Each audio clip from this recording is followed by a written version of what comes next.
Este es el video número 2 de la clase del sábado 5 de diciembre de 2020 de Derecho Administrativo 2. Continuamos con la misma. Habíamos visto en el video anterior lo que es el organismo conocido como Comisión Federal de Electricidad. Vamos ahora a ver qué son las empresas públicas que adoptan la forma de sociedad anónima. Bueno, la sociedad anónima o sus abreviaturas es aquella sociedad SA, es aquella sociedad mercantil cuyos titulares lo pueden ser en virtud de una acción en el capital social a través de títulos o acciones. Las acciones pueden diferenciarse entre sí por sus valores que son distintos a unos y otros. ¿Qué quiere decir? Que las acciones se pueden diferenciar entre sí por su distinto valor nominal o por los diferentes privilegios vinculados a estas, como por ejemplo la obtención de un dividendo mínimo.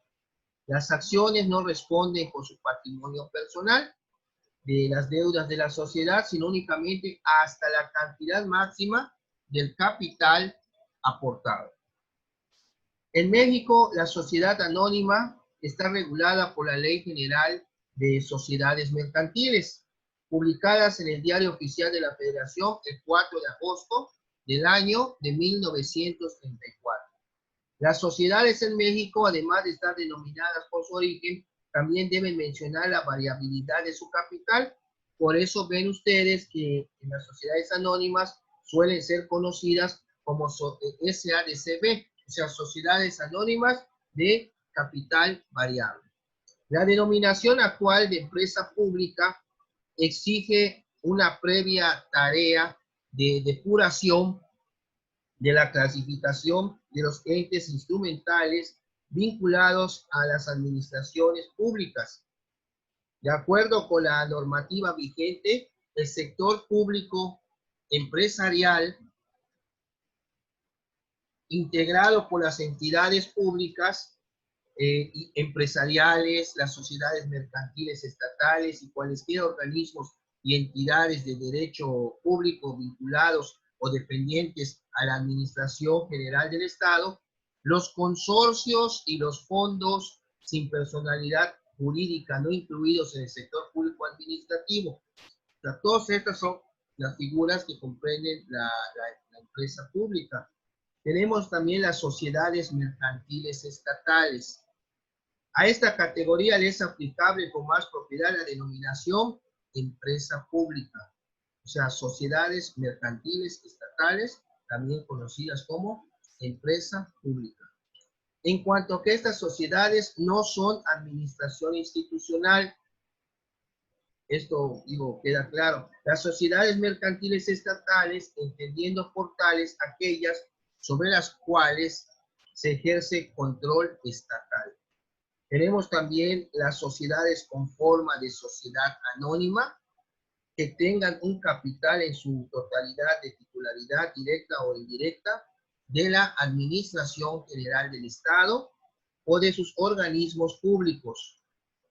Distinto de las sociedades estatales, pero también encuadrado en lo que es el patrimonio público empresarial, son las acciones, títulos, los valores, las obligaciones convertibles en acciones, derechos de suscripción preferente, contratos financieros de opción, contratos de permuta financiera, créditos participativos y otros susceptibles de ser negociados en mercados secundarios organizados que sean representativos de derechos para la Administración General del Estado. Estos son algunas de lo que son las empresas públicas. Otra figura muy importante es una que se le conoce como la nacionalización de la banca, que fue el 1 de septiembre de 1982, antes de que, en su último informe, mejor dicho, de gobierno, del licenciado José López Portillo. La nacionalización de la banca en México es un proceso mediante el cual a principios de los años 80 determinó la elección de diversas medidas de política económica que modificaron la operación del sistema financiero. Este presidente anunció la nacionalización de la banca en su último informe de gobierno y el decreto que sentó las bases de operación del nuevo régimen, así como las reformas que se hicieron a los artículos 25 y 28 de la Constitución. Está en su síntesis unos párrafos relacionados a la cuestión de lo que fue la nacionalización de la banca. No es meternos completamente con todo el decreto, pero sí que sepa que fue un proceso donde prácticamente los bancos los controló el Estado. Ya robar un banco era delito federal. Bueno, las universidades autónomas. ¿Qué son cuando ustedes han escuchado la palabra autónoma de una universidad? Se entiende por universidad autónoma aquella que es independiente del control de otros entes, es decir, que no se necesita la aprobación de una autoridad gubernamental para aclarar o modificar las reglas internas de la institución. En su guía o en su síntesis está una relación de las universidades autónomas que hay en nuestro país, o sea, en México. Tenemos la de Puebla, que es la Benemérita Universidad Autónoma de Puebla. Tenemos el Instituto Tecnológico Autónomo de México, la Universidad Autónoma Agraria Antonio Narro, la Universidad Autónoma Benito Juárez de Oaxaca, la Universidad Autónoma Chapingo, y tenemos de todas las autónomas universidades, Aguascalientes, la de Baja California Sur, Campeche, Chiapas, Chihuahua, Ciudad Juárez, Coahuila, Durango, Guadalajara, Guerrero, de la Ciudad de México, La Laguna, Nayarit, Nuevo León, Querétaro, San Luis Potosí, Sinaloa, Tamaulipas, Tlaxcala, Veracruz, Villarrica, Yucatán, de ahí pues un servidor, de ahí soy egresado, de la UADI, Zacatecas, Carmen, Estado de Hidalgo, Estado de México, Estado de Morelos, Noroeste, la Universidad Indígena de México, la Metropolitana, Tabasco, México, Veracruz, Puebla, y por ahí debe estar también, si es, no aparece en la lista, la de Quintana Roo. Es nada más ver cuál es la situación de la UCRO, porque dice UCRO, no dice UAUCRO. Entonces había que ver nada más que le echen una checadita, porque no está en la lista, no está considerada, pero no dice la letra A, dice UCRO, no hay una A. Entonces, a lo mejor porque no parece como autónoma, no está en esta lista la UCRO. Bueno, ya vieron qué significa el término autónoma. Es independiente del control de otros entes, es decir, que no se necesita la aprobación de una autoridad gubernamental para aclarar o modificar las reglas internas de la institución, pero mientras el gobierno tenga injerencia en la universidad, no es autónomo. No es autónomo. Bueno, tenemos la banca de desarrollo. ¿Qué es la banca de desarrollo? A nivel mundial existen diversas instituciones o entidades que se caracterizan como instituciones de banca de desarrollo. Las instituciones que se encuentran como tales son entidades pertenecientes a la Administración Pública Federal. Estas manejan una personalidad de carácter jurídico y patrimonios propios. En las bancas de desarrollo se encuentran constituidas como sociedades nacionales de crédito y forman parte del sistema bancario mexicano. El objetivo fundamental de estas instituciones es facilitar el acceso al ahorro y el financiamiento a personas físicas y morales, además de ofrecer asistencia y capacitación. Bueno, tenemos aquí que durante varios años en México, la banca de desarrollo ha sido uno de los principales medios para el impulso del crecimiento económico y, lógicamente, para el bienestar social, ya que apoya con financiamiento la creación y la expansión de empresas productivas, enfocándose principalmente a las áreas fundamentales para el desarrollo de la nación, como por ejemplo la obra pública, lo que es la infraestructura, el comercio exterior, la vivienda y los pymes, PYMES, pymes. Y hay algunas que existen en México, como Nacional Financiera, la Banca Nacional de Obras y Servicios Públicos, Banobras, Banco Nacional de Comercio Exterior, Sociedad Hipotecaria Federal, Banco del Ahorro Nacional y Servicios Financieros, el Banco Nacional del Ejército, Fuerza Aérea y Armada, o sea, el Banejército, Financiera Nacional de Desarrollo Agropecuario, Rural, Forestal y Pesquero, el Fondo de Capitalización e Inversión del Sector Rural y los fideicomisos instituidos en relación con la agricultura. Esto es, pues, lo que fue la unidad 18.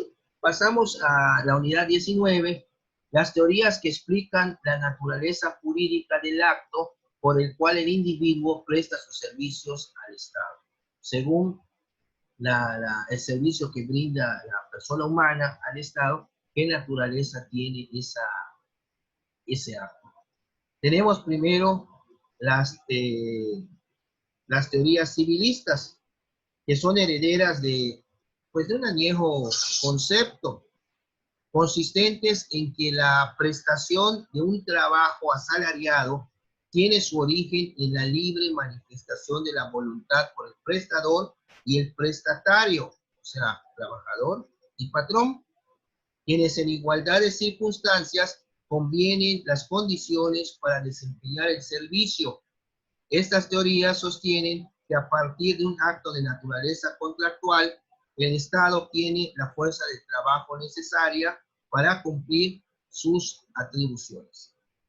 Tal vez las razones en que estas teorías encuentran vigencia en algunos tratadistas sean de carácter histórico, según se mencionó cuando vimos en que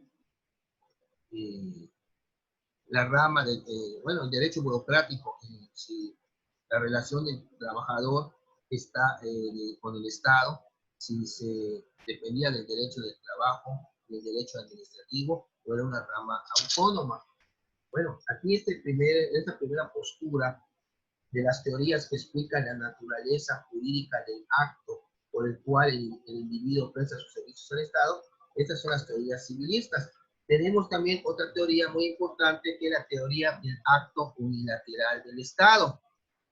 En principio se ha señalado que aun cuando el nombramiento resulta la manifestación unilateral del Estado, destinada a designar como servidor público a un individuo, ello no implica, salvo las excepciones conferidas en el artículo 5 constitucional, la obligatoriedad por él de desempeñarse como tal y someterse al régimen jurídico correspondiente.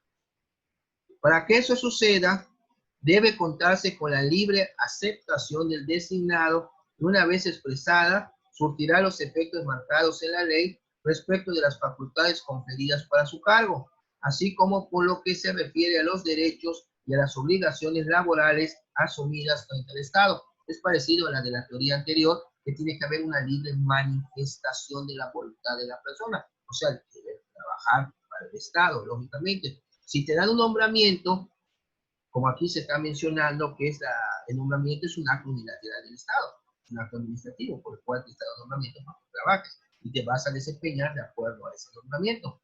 Pero bueno, aquí como también te está mencionando, tiene que haber la libre aceptación de ese nombramiento por parte del individuo, o sea, por parte de la persona que aparece en dicho nombramiento. A mí me pueden dar un nombramiento, pero me lo dieron, pues yo no quería trabajar para el gobierno y aún así salió. Entonces no hay mi aceptación. Entonces, si no hay mi aceptación, entonces aquí no podría surgir sus efectos jurídicos dicha relación de trabajo. Ya el Estado ya me dio mi nombramiento, pero no quiero. O sea, no quiero trabajar, bueno, entonces no hay la aceptación mía para trabajar. Entonces, prácticamente, por eso las civilistas se van por el lado que tienes tú que manifestar tu voluntad de querer trabajar, lógicamente. Esta es la teoría del acto unilateral del Estado. Después tenemos una tesis que se llama del contrato administrativo. Esta tesis, basados en la teoría sobre la actividad contractual del Estado, algunos tratadistas sostienen que la función pública implica de naturaleza administrativa celebrado con el particular que decide desempeñarse como servidor público. Aquí se están yendo por el lado administrativo. Para formular esta tesis, recordemos que los contratos administrativos atienden a un interés público y están sujetos a un régimen de derecho público. En tanto que los de derecho privado, el Estado concurre a contratar como un particular, es decir, desprovisto de su carácter soberano y sometido al derecho común. En México, sin embargo, resulta problemático plantear así esto. Primero, en virtud de que la ambigüedad del término interés jurídico, cuyo concepto puede dar cabida a cualquier actividad estatal, y además atendiendo al hecho de que las contrataciones de servicios de obra pública, de adquisiciones y de enajenaciones se sujetan a normas del derecho público. Por ello, cabría preguntar qué contratos celebrados por el Estado están sujetos al derecho común. Máxime si se argumenta que sus bienes del dominio público o privado son inembargables y casi siempre imprescriptibles. Después tenemos otra teoría, que es la teoría que se llama teoría del acto-unión. Acto-unión. El acto-unión también se conoce como acto-condición, provisto de un contenido no muy claro. Esta teoría explica la naturaleza jurídica del acto por medio del cual se establece una relación con el Estado y pondera el acto-unión. En primer lugar, la existencia de normas jurídicas creadas de manera previa para regular la función pública. Tiene que haber una normatividad que regule cuál es la función del servidor público. Así como hay, por ejemplo, a nivel, vamos a decir, estatal, la ley de responsabilidades de los servidores públicos del Estado de Quintana Roo, todo lo que se debe de hacer en caso de que cumplan las sanciones, el procedimiento, etc. La ley de responsabilidades de los servidores públicos y se aplica para los servidores públicos tanto del Estado como de los ayuntamientos. Entonces, hay una normatividad previa que regula, no te van a dar el trabajo y tú vas a hacer lo que tú quieres, no. Hay una normatividad laboral, si lo vemos así, a lo cual te tienes que apegar para cumplir de acuerdo a la naturaleza de tus funciones. Acuérdense que los puestos como de director son para dirigir, administrar, controlar, o sea, supervisar. Todos esos son tus funciones que debes de realizar respecto al personal que tienes bajo tu mando. Seguidamente, la decisión libre del Estado y del individuo para iniciar una relación de trabajo conforme a las normas referidas. O sea, te van a dar, como vimos anteriormente, te van a dar tu nombramiento, pero tú ya previamente, pues sí, vas a trabajar, ya sabes que te van a nombrar, te dan tu nombramiento, porque a través del nombramiento te están legitimando para que tú puedas actuar como tal. Por ejemplo, si yo voy a ser un director sin nombramiento y empiezo a realizar facultades tales sin tener el nombramiento del Estado, pues mis actos estarían carentes de legitimidad porque no tengo ese acto jurídico que me da el Estado o que me respalda el Estado con un nombramiento. Acuérdense que les había dicho en clases anteriores que las autoridades solo pueden hacer lo que la ley les permite. En cambio, los gobernados pueden hacer todo aquello que no les es prohibido. Entonces, si yo tengo un cargo público no tengo nombramiento, pero ahí están mis facultades. Pero ¿cómo acredito yo que puedo realizar esas facultades? Con un nombramiento. Si tengo mi nombramiento, bueno, ahí están mis facultades. Si tengo el nombramiento, pero quiero realizar algo que no esté en mis facultades, tampoco puedo. Porque sí lo puedo hacer de hecho, pero sería un acto administrativo carente de legitimidad, vamos a decir, o de eficacia jurídica, porque no está previsto en una ley. Eso que estoy yo haciendo no está previsto en una ley. Entonces, ¿qué es lo que va a hacer el gobernado? Pues irse a la institución y juicio. Entonces, primero podría promoverse un procedimiento administrativo en contra.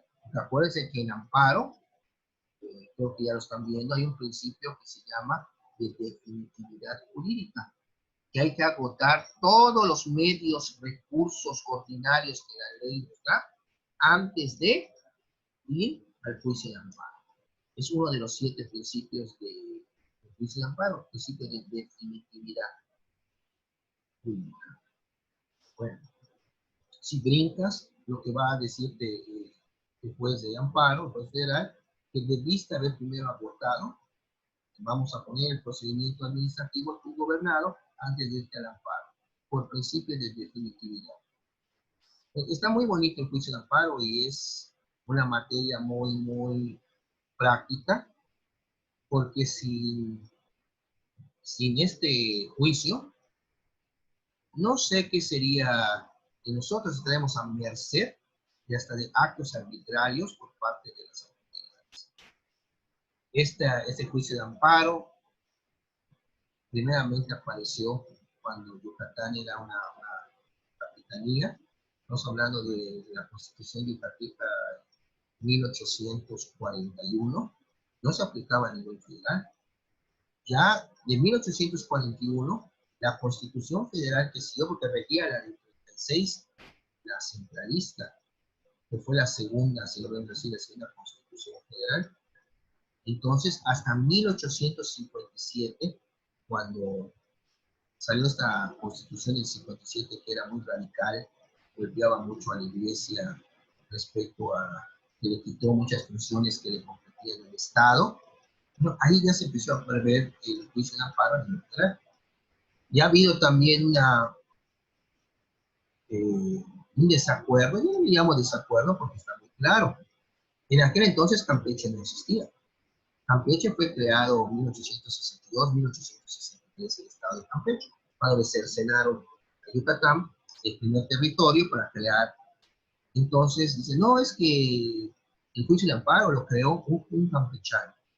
Yo no tengo nada ni contra todos mis hermanos paisanos a lo largo de la República Mexicana, pero no, el juicio de amparo fue creado por un yucateco. Este yucateco, don Manuel Crescencio García Rejón y Alcalá, todo ese era su nombre, nació en Bolonchentipul. Actualmente sí está del lado de Campeche, pero en aquel entonces no había Campeche. Entonces es el yucateco don Manuel Crescencio García Rejón y Alcalá, el creador del juicio de amparo. También llamado este juicio de control constitucional, porque sirve para que una autoridad superior verifique o supervise si el acto de la autoridad que tú estás reclamando se apega a la Constitución al momento de emitirlo. Por eso ven que es un sistema de control constitucional. Bueno, estamos viendo la teoría del acto unión, la aplicación de dicho orden jurídico al caso concreto, también referente a lo que es el acto unión. Y tenemos la teoría del derecho vigente respecto a lo que estamos viendo. Para esta teoría, la naturaleza jurídica del acto que nos ocupa en el tema la determina la ley misma al regularla. El criterio resulta anticientífico. No todo lo plasmado en un texto legal es correcto, por un lado, y por otro supone una posición formalista, la cual no puede considerarse punto de partida para elaborar un concepto general aplicable a las realidades que pretende explicar. Esto es lo que fue. Después tenemos la unidad 20, el sistema para la designación de los agentes públicos. ¿Qué mecanismos se utilizan para designar a los servidores públicos? Ya habíamos visto, tocamos el tema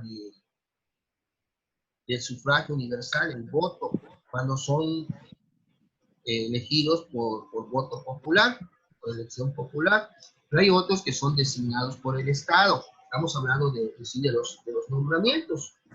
Bueno, tenemos diversas clases de nombramiento, como está primero, el de sufragio universal. Cuando van a haber elecciones, pues esos cargos los van a ocupar los que salgan electos y ganen el mayor número de votos. Bueno, estamos hablando de la figura de la elección y son los funcionarios de elección popular. Bueno, tenemos también el concurso. Primero vamos a poner primero lo que tocamos el tema, oposición. Esta modalidad para designar a los servidores públicos se encuentra poco desarrollada en la legislación y los exámenes para acudir a un empleo público se han transformado en mero trámite, al cual no está necesariamente superitado el nombramiento. Esto desvirtúa la existencia de dicha figura. La oposición, en cuanto a modalidad de nombramiento, está destinada al campo que se analiza en un capítulo diverso. O sea, aquí te van a dar tu nombramiento, pero bueno, si hay un examen de oposición para ver a quién le van a dar el cargo, en primer lugar tienes que aprobarlo o tener la calificación más alta para que te lo puedan dar. Y una vez que tú ya pues accediste a poder ocupar ese cargo, te deben de dar tu nombramiento. Es básico para que puedas desempeñarte como tal. Imagínense ustedes en un caso de que haya un examen de oposición para ocupar cargo de juez.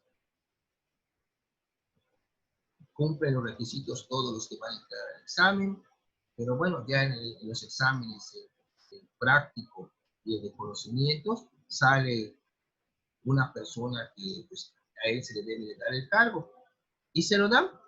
Él ya es el nuevo juez y todo, ahí está tu juzgado, vas a empezar a trabajar, pero ustedes vean cómo va a actuar como tal.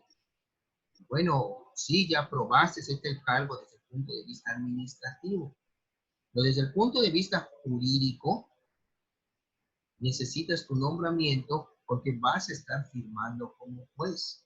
Tus facultades están en una normatividad, es la ley orgánica del Poder Judicial del Estado de Quintana Roo, por así decirlo. Entonces, no, ya eres juez, ponte a trabajar, ya voy a cobrar, no, tu nombramiento para que puedas trabajar como tal. Vean ustedes, por ejemplo, en el caso, es algo parecido, pero no es lo mismo que ustedes terminen la carrera y se pongan a litigar y digan que son licenciados y no tienen todavía ni su título ni su cédula. De entrada, ahí hay un delito de usurpación de profesión. O sea, decir que tienes tal profesión, pero no es cierto, no es verdad. Entonces, ¿qué pasa aquí? Pues es importante en el caso del juez que le den su nombramiento porque va a actuar como tal. El cargo fue ese, ahí tiene que tener un nombramiento, porque las facultades que va a realizar como tal tienen que ser respaldadas por un nombramiento. La paga es punto y aparte, es administrativo. Pero el nombramiento, bueno, a mí ya me dieron usted. Si yo no tengo nombramiento, no puedo firmar hasta que yo no tenga el nombramiento. ¿Qué tal si firmo y luego que hubo algún problema y que siempre no me quedo con el puesto? Y yo ya me estoy ostentando como juez. Ahí habría un problema. Y un problema para preocuparse. Entonces, mejor, si te va a dar, que te llegue tu nombramiento y ya puedes empezar a firmar, porque por cualquier situación te dio un nombramiento en estado para que puedas firmar como tal. Puedas tú firmar como juez tu nombramiento. Así de sencillo. ¿Hay alguna pregunta hasta aquí? El Soco, ¿Todo bien, profe? ¿Todo tranquilo? Joseph, Viejo Nadab. Bueno, si no hay, continuamos con el concurso de nuestra legislación. Perdón, ¿Perdón? ¿me habló? Sí, si había alguna duda respecto a esto que se está... No, estoy bien, estoy bien. Ok. Sí he estado entendiendo eso. Le agradezco. Sigo escuchándolo. Perfecto. Sí, que no quede la menor duda. De todas formas, tienen ya en plataforma Sí, su síntesis, su guía. ok. Y ahí está todo para ampliar la guía, lecturas sugeridas, la biblioteca virtual, hay infografías, imágenes, hay hasta un video de apoyo, sin meterlo Sí. de la clase, de apoyo sobre estos temas que estamos viendo. Bueno, conforme a las labores sustantivas encomendadas a cada dependencia o entidad de la Administración Pública Federal, así como a las labores de apoyo que les son comunes, se formulan los catálogos de puestos y los perfiles laborales que deben observar quienes los van a ocupar. Así, la selección del aspirante a ocupar un empleo público deberá realizarse de acuerdo con el citado perfil, el cual define las características técnicas y físicas requeridas para el buen desempeño del empleo vacante. La detección del individuo idóneo para desempeñar un cargo de la función pública se realiza, dijimos, mediante la aplicación de exámenes, o sea, el concurso, o por la valoración de méritos, la experiencia, la puntualidad, la eficiencia en la materia. El concurso en México ha sido legislativamente muy poco desarrollado. Sus disposiciones suelen ser materia de contratos colectivos o de condiciones generales de trabajo. Sin embargo, a partir de 1976 ha sido foco de atención de la Administración Pública Federal.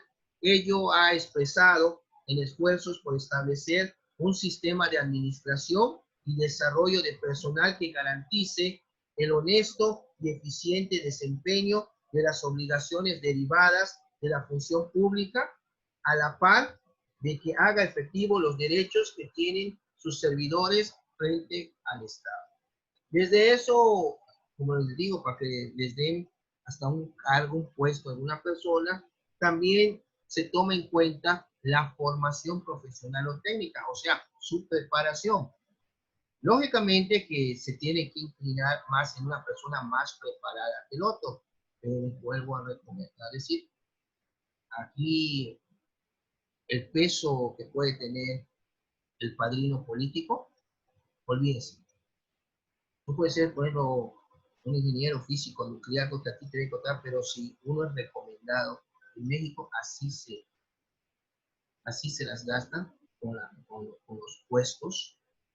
Hay gente que se jubila después de 30 años, pero no pasó de ser el mismo empleado de siempre, aunque tenía muchos puntos a su favor para poder ascender, pero no. Bueno, en la cuestión del artículo 123, ya en la última unidad de la 21, la relación de trabajo entre el Estado y sus trabajadores de base, el artículo 123, apartado B, y la Ley Federal del Trabajo de los trabajadores al servicio del Estado. Voy a hacer la diferencia de los dos apartados de manera muy sencilla. El artículo 123 constitucional es el artículo que habla sobre el trabajo. Hay dos apartados. ¿Qué diferencias hay entre estos dos apartados, el A y el B?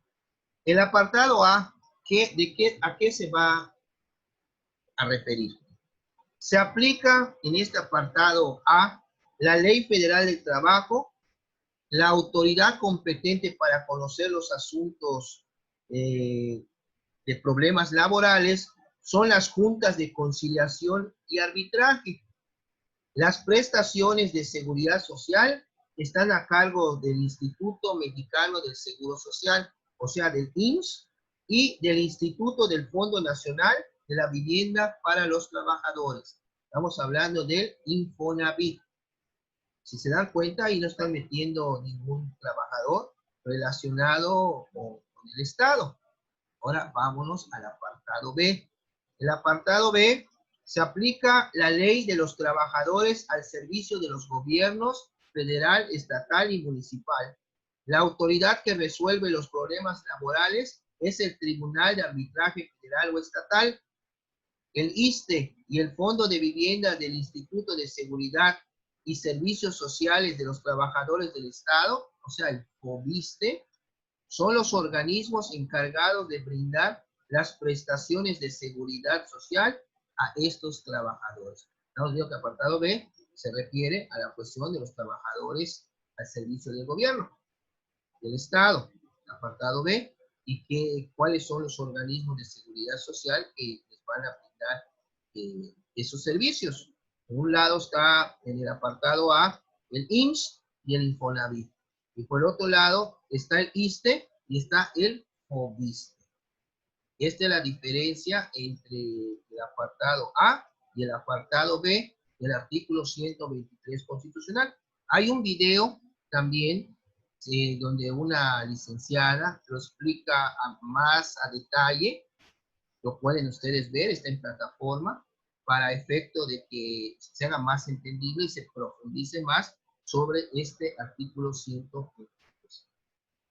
Bueno, como se ha mencionado, la legislación mexicana otorga un contenido laboral a la relación jurídica existente entre el Estado y sus servidores. Prueba de ello es que en la Constitución Federal están las bases fundamentales que la regulan, del apartado B, con que se adicionó en 1960 el artículo 123. Estamos hablando del 60, hace 60 años. Aun cuando haya sido ubicada la función pública en el texto legal, en el apartado B, que norma el derecho del trabajo, se observan marcadas diferencias respecto a las disposiciones aplicables a la relación dada entre los trabajadores en general y sus patrones, en este caso el empleador en el Estado, cuya finalidad social resulta totalmente diversa de la que los medios privados de producción y no persigue el propósito de lucro característico de estos. Vean ustedes que cada apartado tiene para la relación de los trabajadores con sus patrones. Y el otro es los trabajadores con el Estado. Eso es muy importante que la causa y finalidad de toda labor realizada por el hombre son la satisfacción de sus necesidades naturales o sociales. Desde tiempos inmemoriales, la relación que con ese propósito el hombre establece con la naturaleza o sus semejantes se denomina trabajo. Lógicamente se trabaja porque pues hay ciertas necesidades que enfrentar y como vivimos en un sistema capitalista, pues tiene que pagar con dinero, en este caso. Entonces se trabaja, se supone que para propia satisfacción. Y sería muy bonito no tener que pagar servicios y lo que ganes sea para que comas y tengas uno que otro lujo. Pero no, ya vieron que los sueldos no son la gran cosa, pero tenemos que trabajar para poder vivir, porque pues, hay cosas que pagar. Bueno, para irme despidiendo de ustedes, queda ya minuto y medio de clase, nada más para reiterarles su agradecimiento a los que se conectaron el día de hoy.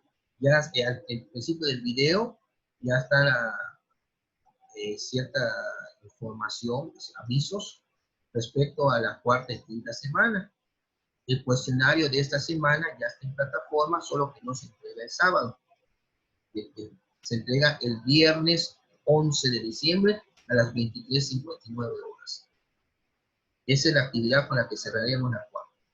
Y la quinta, la actividad de la quinta no va a arrancar el sábado, va a arrancar el jueves antes del sábado, el jueves